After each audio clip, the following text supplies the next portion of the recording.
Good morning, Rabotai. Welcome to the class today, which is dedicated in honor and in loving memory of Jeanette Feldman, Adina Bat Yocheved Alea Shalom by Gary Feldman and family. Also dedicated in honor of the rabbis anonymously, and as well in loving memory of Bahia Rivka Bat Esther by her grandchildren, Gail and Sonny Haddad, and in honor and loving memory of Mo Maleh, Moshe ben Jamile, Alav Shalom, by his son, Jack Maleh. Our Pasuk tells us, Ve'et shenei baneha asher shem ha'echad Gershom, ki amar ger ha'iti be'etz nochriya. Moshe Rabbeinu has two kids from Tzipora. The first kid that he has is called Gershom. And why is it called Gershom? Ki ger ha'iti, because I was a sojourner, I was a stranger, in a land that was Nochriya, that was foreign to me, in a foreign land. B'Shem ha'echad, and the second child, Eliezer, he was called Eliezer, ki Elohe avi be'ezri, because the God of my fathers came to my salvation, came to help me. Now, there's a couple of questions that we have to answer here. I mean, the first question is just on a grammatical level. He's calling the son Gershom. Why is he calling him Gershom? He was trying to say that I am a ger in this land, in the land that I'm in a foreign land. He should say Gerpo, not Gersham or Gershom. And I don't want to turn this kid Hazit into a dreidel. But at the same time, without changing his name, why did Moshe Rabbeinu choose to say Gersham or Gershom when he was trying to illustrate that he was a foreigner in the land that he was in at the time? Not only that, the question that the rabbis ask as well is that the second child he named, Shem Echad, Eliezer. And the second child he called Eliezer. Why did he call him Eliezer? Ki Elokeh Avi Be'ezri. Because the God of my father came to my rescue, saved me. And the Chachamim ask that chronologically the children were named incorrectly. Why? Because what happened to Moshe first? Was he saved by God first? Or did he have a child, or was he a stranger in a foreign land first? First, we know Moshe Rabbeinu was put in the river, sent down the river. We know that Moshe Rabbeinu was found by Batya, raised in the house of Paro, right under the, under the nose of the authorities that were trying to kill him. He's someone who manages to stand up for the Jewish people and have his life saved in a miraculous fashion. All of these salvations happened before he became a stranger in a foreign land. So why is it that Moshe Rabbeinu was saying Gershom, he's calling him his son, his first son Gershom, when the first thing that happened was Elohe Avi Be'ezri? Interestingly enough, I was thinking as well, there's a second question that someone has to pay attention to if they're looking at this critically. Elohe Avi Be'ezri, so what should he have called the child? Eli Avi Ezri. He should have called him, or, right? El Avi Ezri. God of my father helped me. Eliezer means my God helped me. So why does he call him Elohe Avi Be'ezri, and then for that reason, and then call the child without mentioning his father? So I think that there's a couple different approaches to this, but I'd like to share with you one that really stuck with me. And that is that the Mefarshim explain, Chafetz Chaim says, that Moshe understood that there was a more immediate danger that was facing him. He was living now in the house of Yitro, and it's true that in this week's parasha we read about Yitro converting, coming under the wings of the Shekhinah, becoming a part and parcel of the Jewish people. But at the time, Yitro was Kohen Midyan. He was a priest for all the idols of the world. He was someone that went from one religion to the next, to the next, to the next, constantly shifting in his beliefs. So Moshe Rabbeinu was very worried that he would have an effect on him, on his family, and that philosophy of Yitro would permeate and would infiltrate his own religiosity. So Moshe Rabbeinu, in order to do that, names his child Gershom, that all the time he's calling his son, Gershom, Gershom, where are you? Gershom, Shaharit, Gershom, time to go to school, Gershom, feed the cows. All the time he was saying again and again and again, a foreigner. I'm an immigrant in this place. I'm a foreigner here. I'm a stranger here. I don't belong here. This is not my home. These are not my values. These are not my ideals. And by saying that repeatedly, he was able to ensure that he raised the family that he was supposed to. I think on some level, what Moshe was ensuring was that Elohe Avi Be'ezri, that Yitro was someone that worshipped many different gods. But how did Moshe know that he'd be able to stay true to Elohei Avi, to the God of his fathers? How did he know that he'd be able to maintain that? The way that he did that was by constantly having something that checked him, that made him recognize and made him realize. My father was a very spiritual person, but his process and his values and his morals and his ideals, they don't match up with mine. So the way to be able to remember the God of my fathers, Elohei Avi, Eliezer, the God that helps me, the way to remember that, and not to have Eliezer, a son, a relationship with God that is not the same as my parents. In order to do that, I'll have Gershom. And once I've said Gershom, then the God that helps me is the God that helped my parents. Got it? It's so beautiful. He's made this fence around himself, around his family, to be able to ensure that he's uncomfortable, that he feels not at home in his host culture. And that way, when he calls his son Eliezer, the God that helped me, which God is he referring to? Not any of Yitro's gods, but the God of his father, the God of his grandfather, the God of his forefathers, Abraham, Yitzhak, and Yaakov. Rabutai, if this is true about someone like Moshe Avenue, who would go on to be the ultimate prophet, the greatest Navi that the Jewish people ever had. He was someone who had no problems or qualms about his ego, about his position. He was someone who had the humility, had the derech eretz, had the Torah. He learned his father was Amram. He had the genetic predisposition. Everyone in his family, if you think about it, was a Navi. Miriam, Aaron, and Moshe. So this guy had everything going for him. But Moshe understood that if he could not place a barrier, something that reminded him all the time that I am not from here. These are not my peeps. This is not my religion. This is not my thought process. These are not my morals. Then they would seep in. And then the child that he would call Eliezer would be maybe dedicated or reminiscent of a God that was very different to the God of his fathers. You know, it's a very important thing, this idea. Maintaining our individual religious background, knowledge, and foundations. We live today in a country and in a world that tells you that you're not allowed to believe that you're right. You're not allowed to believe that you have truth. Truth is subjective. It belongs to everybody, and everybody's truth is very different than everybody else's truth. There is no objective truth, to the point that you're not allowed to really even believe in what you believe in. Unless the only belief that you have is that there is no belief that is sacred, and I have to believe whatever you believe. And you have to have the space to be able to be and decide everything for yourself, and I have to kind of bow down. So the only belief we have is the belief of the other, but not the belief of the self. And I think there's a crucial thing here, because if it was something that was going to affect Moshe Rabbeinu, surely it's something that's going to affect us. Surely it's someone that's going to affect lesser people. Surely it's someone that's something that's going to affect us in a country that was far worse than the country of Midian. Think about this for 1 minute. Yitro was a pariah. Remember, his daughters went to the well, and everyone else was trying to chase them away, and Moshe had to save them. The people didn't like Yitro in their village. Maybe he was too much of a truth seeker for them.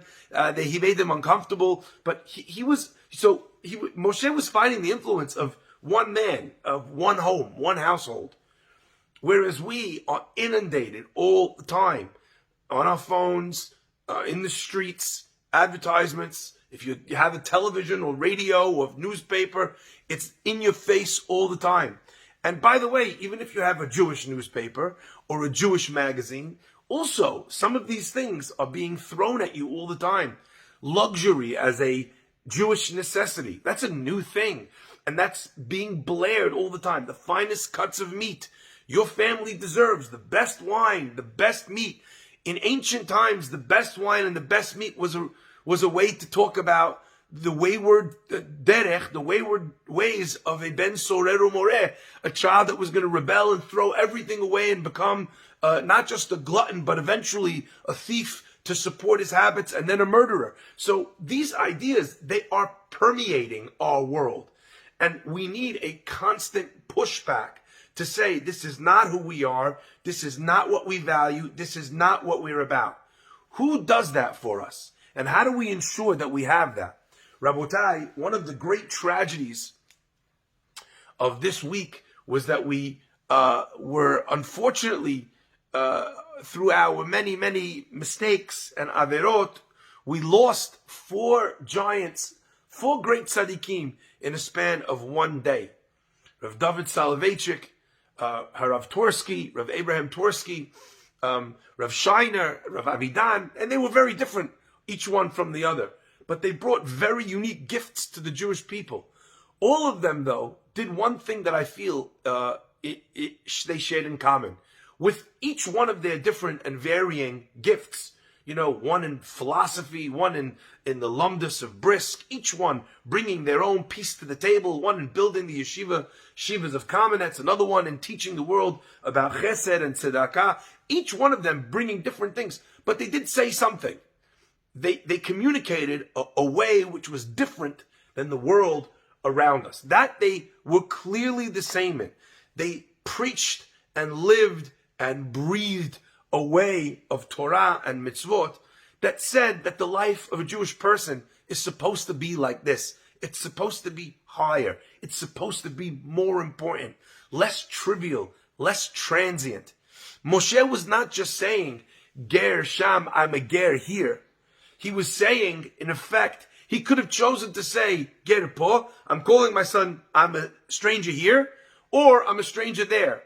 The stranger there had an added benefit. Moshe Rabbeinu was saying, I'm going to leave this place one day. So that at that stage, the name Po is not going to work anymore.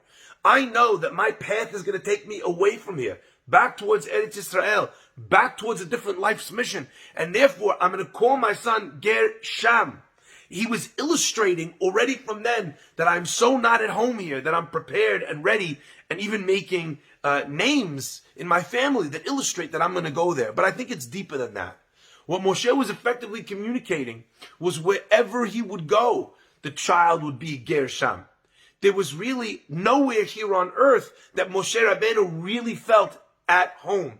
And I think it is because of that fact that Moshe Rabbeinu gets to go up to heaven and become pals with the angels. He was more at home there in a world of spirituality, of pure spirituality, than he ever was in this world. And that idea communicated through the naming of his son, Gershom, was something that Moshe Rabbeinu managed to achieve in his life. One of the great gifts of the Tzaddikim is that they act as a check and a bulwark against us forgetting what it is that we are doing here in this world and why we are walking the streets of these great cities and the countries that we find ourselves in. What is the Jewish mission? What is the Jewish purpose for life? If you ever go on vacation to a beautiful destination, I want you to imagine you go to a magnificent island with the water is clear, you could see into the sea, fish swimming around 30 feet away from you. The sand is the finest powder. The sky is the deepest blue, and the sun casts its warm, visage. I don't even know what word to use. It's so cold and dreary and full of snow over here. The sun casts its warm glow upon your face. You're enjoying every second of it. You come back to the room and your wife is sitting there sleeping in bed. The shades are drawn. There's no sun in the room. It's pitch black. You say, honey, it's a beautiful day outside. Come, you have to see what it looks like. It's so magnificent here where we got to go on vacation. And your wife said, I'm so tired. Leave me alone. I'm so exhausted from the kids.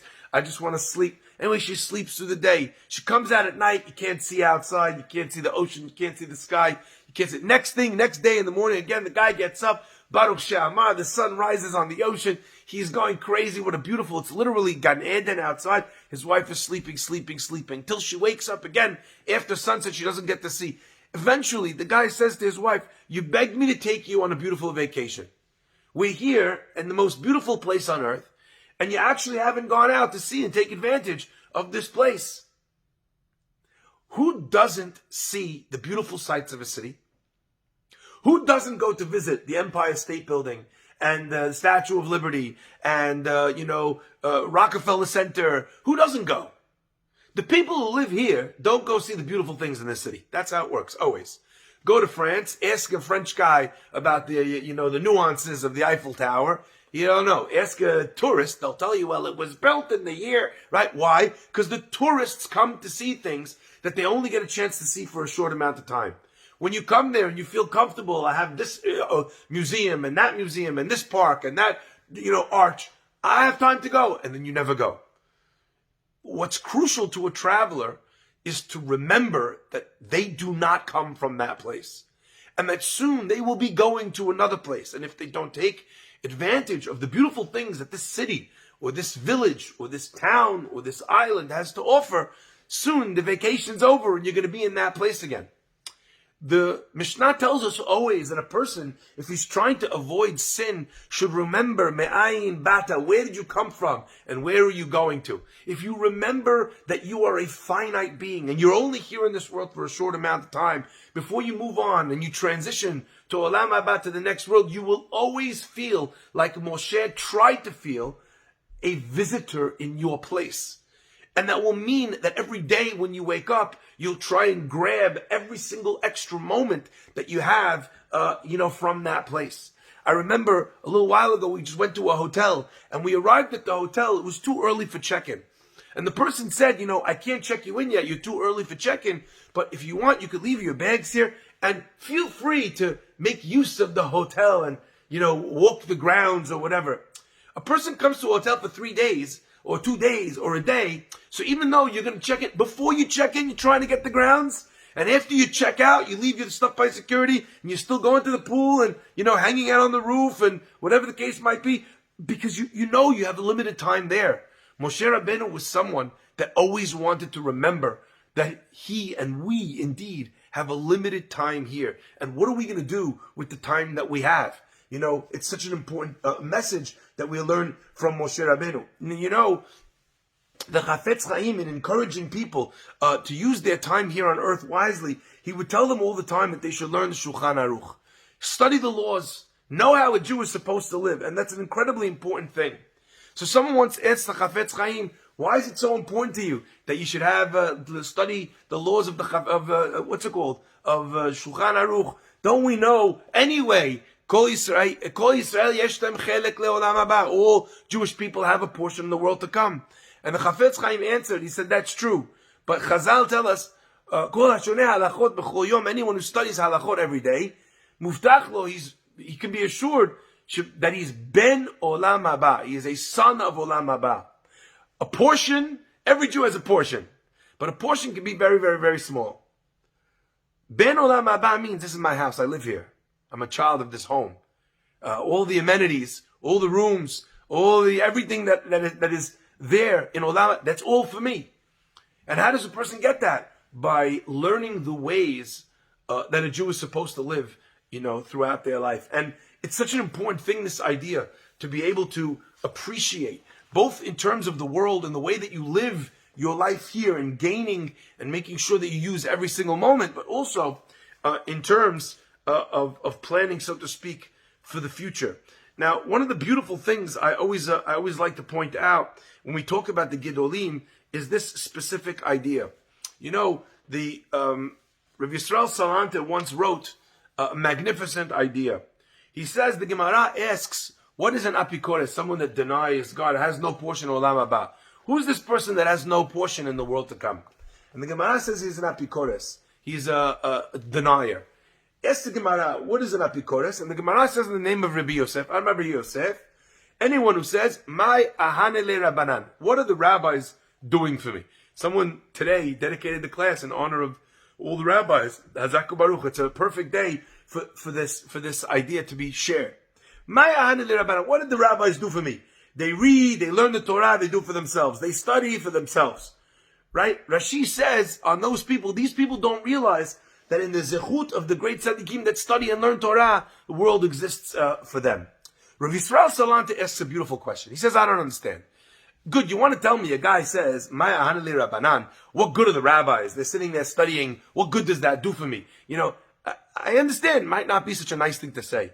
But to say that the person has no portion in the world to come, such a terrible punishment for saying that the rabbis are of no use. They don't help. And Rav Yisrael Salanta says something amazing. He says as follows. He says, it doesn't mean that you lose your portion in the world to come for making that statement. It means something different. The Pasuk says in Kohelet, Kol amal ha'adam lefihu. All of the hard work of a person, lefihu, is for his mouth. A deeper explanation of the Pasuk than is immediately evident yields the idea that Kol amal ha'adam lefihu. We come to this world, and from the beginning until the end, every minute that we breathe, every second that we have the gift of sight, that we could hear, that our hearts are beating, that our lungs are working and we can breathe, every single moment we're experiencing such great kindnesses from God. You had some money, you had some food, you had some time, you had some friends, you weren't persecuted. We're given kindness after kindness after kindness after kindness from God. We don't earn, we don't deserve those kindnesses. And the Pasuk is telling us that Kol Amal HaAdam, all of the work of the person is lefiu, is enough to just to feed. You don't even feed yourself with the work that you do. What's the indication? That the expenses that it costs to live are greater than that which you're bringing in. If all the mitzvot that we did were tallied, we would still not be able to earn our place here vis-a-vis HaKadosh Baruch Hu. So God's giving us much more than we're earning. So how do we get to Olam Haba and have anything then? If everything we've eaten up, Kol Amal HaAdam, all my hard work, lefiu, it goes directly to my mouth and I swallow it, I consume it. And the answer is, our rabbis tell us about Rabbi Chanina ben Dosa. Rabbi Chanina ben Dosa was very, very poor. But even though he was very poor, he had nothing, still the entire world was in existence in his merit. The great tzaddikim, our rabbis tell us, they support the world with their merits. That's what Rashi is saying. That the great tzaddikim, you think the guy's just sitting there learning in the Bet HaMidrash. He's sitting and studying. He's sitting there working on his midot. But, he doesn't come to me. He doesn't help me. He doesn't advise me. What's he doing for me? What has he done for me? But you don't realize that in the merit of the greatest tzaddikim in this world, the world exists. If not for Biriti Oman Ba'alayla, for my unending covenant, the covenant of Torah, God says, Chukot Shamayim Va'aretz Lo Samti, the rules of the world, the natural order of things, and the world operating fully, it would cease to exist. So if a person denies that the rabbi is doing him any good, my ahana li rabbanan, then the world for him is not surviving, is not existing in their merit. What is he using to have his world continue and to have his world be sustained? His own merit. If that's the case, Kol Amal HaAdam Lefiu, you eat up all of your merits, all of your mitzvot, just by living. And by the time you finish, what happens? This person winds up with no portion in the world to come. What a powerful idea. And I thought that maybe perhaps that idea could be expressed in a more natural setting, not just vis-a-vis the world to come, not just vis-a-vis a portion in Olam Haba, but to think about the fact that if a person has tremendous respect for the great rabbis, the experts in spiritual life in this world, then they have a possibility of gaining spirituality in this world. Because the only anchors, so to speak, that which set us up and push aside all these external influences, are the great Gedolim, the great Rabbanim, the great educators, the Tzaddikim and the Sidkaniot, the great righteous people that live in every generation. But when a person allows himself to speak badly about the great tzaddikim, or to say, what are they worth, or what's their value? I mean, I read an article yesterday that said some people call Rav Chaim Kanievsky the Prince of Torah, and some people call him the King of COVID. Bar minan. Words like this cannot come out of our mouths, because the minute you take a tzaddik off the pedestal that he is on, that he is supposed to be on, when they teach us about the world and the way it's supposed to be, Rabbi Kanievsky told the world numerous times that they have to wear masks. He told the world numerous times that they have to be safe. But he said that you can't close the yeshivot. Now, I'm not arguing against this idea. What I'm saying is that what is essential for a society is allowed to stay open. So as an example, in New York City, they're fighting very hard to reopen Broadway and to have checks for Broadway, COVID checks, you'll be able to once again go to the theater. They're working on allowing restaurants to have COVID tests, on flights to have COVID tests, because it's crucial that we travel. It's crucial that we have entertainment. It's crucial that we eat out in restaurants. Well, for our segment of the population, we know that Torah is what keeps the Jewish people alive. It's what keeps the world moving. So yes, we're terrified of closing those yeshivot. Absolutely, it needs to be done with all of the precautions. Absolutely, we need to be careful about whatever we need to be careful about. No question. But somehow you see that in this country, there's fans going to football games. This coming week is going to be the Super Bowl. And for all the talk about how we have to be careful that people shouldn't sit together, there's going to be 7,500 health workers and 17,000 seats being sold. I'm not taking anything away from the Super Bowl. I love football. But that's something that our society deemed important. So what did we do? We figured out a way to make it happen. Rabotai, the longer you're in a society, the more you start to think like them. Oh, those are the important things. But my thing's not so important. My rabbi, these rabbis, they're out of touch. They don't really know. They're not really on top of it. They don't really get it. The minute a person does that, not only do we talk about them losing the portion in the world to come, but what chance do they have of their spirituality surviving the never-ending, the ceaseless pounding of the waves against each and every one of us to become more and more and more like our host cultures. Once upon a time, a person was capable of going with the flow and just being Jewish almost without even doing anything, just kind of being part of a community. You know, that was once the truth. It was a land that we knew. We lived in Israel. We had the earth was plowed. We had ruts in the road that our wheels kind of fit into. But today, with the freedoms that we have and the fact that we in Galut for such a long time, it is such an important thing to be able to have and to understand the value of those Rabbanim that remind us again and again, Ger Sham, you are a foreigner where you are. This is not your value system. They are fighting today for many things and executive ordering many things in our country that are not Jewish values. Don't let that slowly but surely trickle into your head until you forget what your own values are.